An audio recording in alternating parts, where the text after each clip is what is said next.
Hi everyone, welcome back to the channel. It's your favorite girl Favor here. If today is your first time of coming across my YouTube channel, thank you so much for stopping by. On this YouTube channel, we learn how to turn void materials into a beautiful piece. So please do well to click on the subscribe button if you're yet to subscribe, and turn on your notification bell so that I'll be the first person to be notified whenever I post a new video. So guys, on today's tutorial, we are going to be making this 2-in-1 hair bonnet. So a subscriber or a fan came to me that she's confused about how to get this particular bonnet 2-in-1. So we're going to be learning this, and it's very beginners friendly. So if this sounds like something that you are interested in, without wasting much of your time, you would want to stick around, watch the video from the beginning to the end so that you get every details on how to really achieve this hair bonnets. Now you can make these hair bonnets and you can resell them and make money out of them. So without wasting much of your time, let's head to the tutorial proper.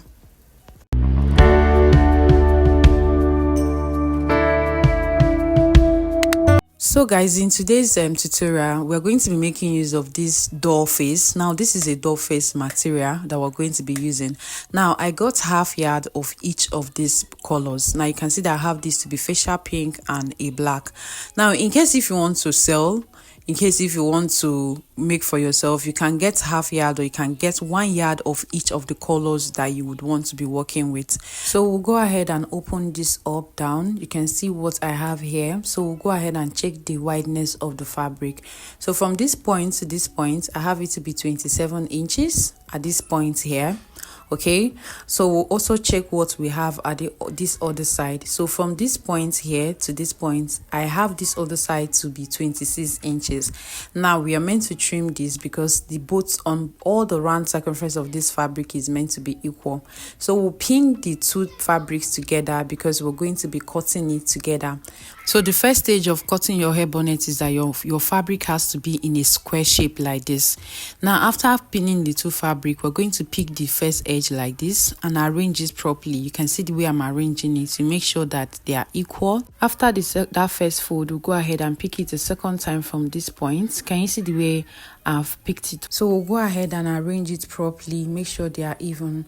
Okay, now you can see that there's an excess at this tip, which was that 27 and 26 inches. So I'll go ahead and trim out this excess.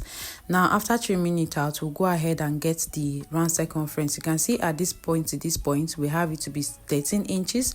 At this other edge, we also have it to be 13 inches, and then at this other last end, we also have it to be 13 inches. So the next thing we're going to do is to get our circle. Now this point here is where we are going to be placing our tape to get our circle, but we're going to first of all pin it down to avoid it moving away. So after pinning it down, I will come from that point here and mark how wide I want my circle to be, which is my bonnet. So for me, I want it to be 12 inches. I'll mark the 12 inches. You can see the way I still maintain my 12 at that point, and then make it round. Just take it round like this to get a round circle. Now after getting the round circle, the next thing we're going to do is to go ahead and trim it out. So when I finished making this bonnet, I realized that it was a perfect size. 12 is a perfect size, so 10 is more like a smaller size if you use 10 to go round for your circle. So this is the circle we have. You can see that it's not that big, given that it's 12 inches. So for the person who asked me a question about the wideness, that if 10 inches can work, 10 inches is going to be really small. So, and when we are cutting, when you're sewing, please remember that you're going to be facing the right facing each other. That is the good side facing each other, because we're sewing at the back. Now where you see me chalk round is where we're going to be sewing, and then at this point here we are going to be leaving 3 inches open where we're going to be turning around. So at this point we are not stitching it, so I'll go ahead, stitch it round and bring it back.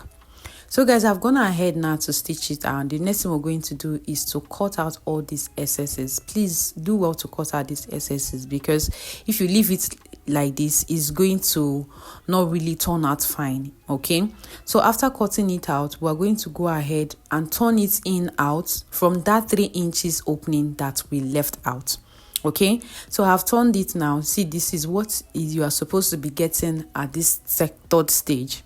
Now after this, now you see the way I'm pulling it out gradually at each point is how we're going to be ironing it. You want to make sure you're pulling it like this and then you're ironing it properly. That is another thing. So I'll go ahead and iron it and bring it back. So guys, I've gone ahead to iron it and this is what it looks like. Can you see how beautiful it looks? And then here is the opening that we had at the beginning.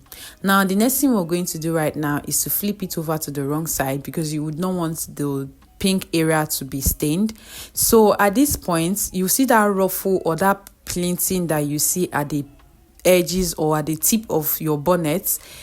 You can come down by 1.5 inches, you can come down by 1 inches, but for me, I'm going to be marking 1.5 inches all around to the full length of the bonnet. But when I get to that 3 inches opening, I am not going to stitch there. I will still leave that point open. You can see it here. At this point, I stop here, we'll stitch here and leave this side open.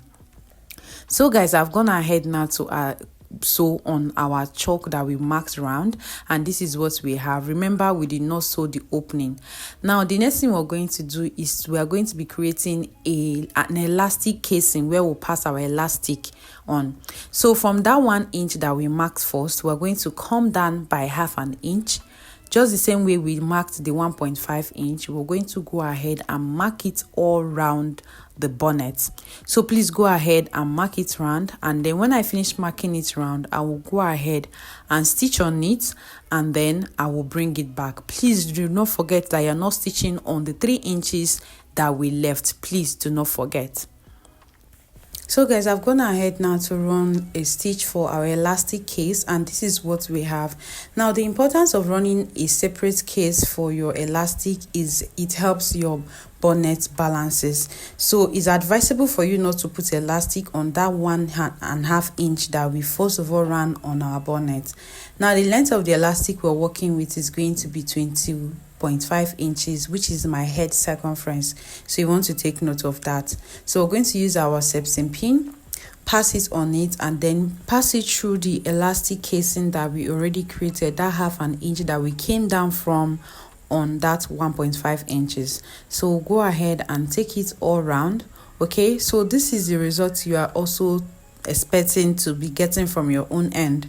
All right, so guys, after passing our elastic through, this is what it looks like. So the next thing we're going to do right now is to go ahead and remove our septum pin, and then hold the two elastics like this, and then just tie it like this, and then stretch it out very well so that it will not loosen. Then we'll go ahead and trim out the excesses. Now the next thing we're going to do is to go ahead, you see this opening that we have, you can see the way I'm folding it in. You fold it in like this. Okay, now after folding it in like this, we'll go ahead and run a stitch on it from the beginning of the 3 inch to the other end, and then this other side here, the 1 inch that we ran a stitch on, we'll also go ahead and close it properly so that it won't look somehow at that point. All right, so guys, I've gone ahead now to run the stitch, and this is what we have. This is what it looks like, and then this is the inner stitch as well. You can see how it's lapped properly. So guys, thank you so much for watching. I hope you find this tutorial helpful, and for the person who requested this tutorial, I hope you are able to get this clearly now. So guys, that's all for the making of this 2-in-1 hair bonnet. So you can rock it either the pink side or the black side. So thank you so much for watching. Please do not forget to like, please do not forget to leave a comment, and please do not forget to go green. See you guys on our next tutorial. Bye for now.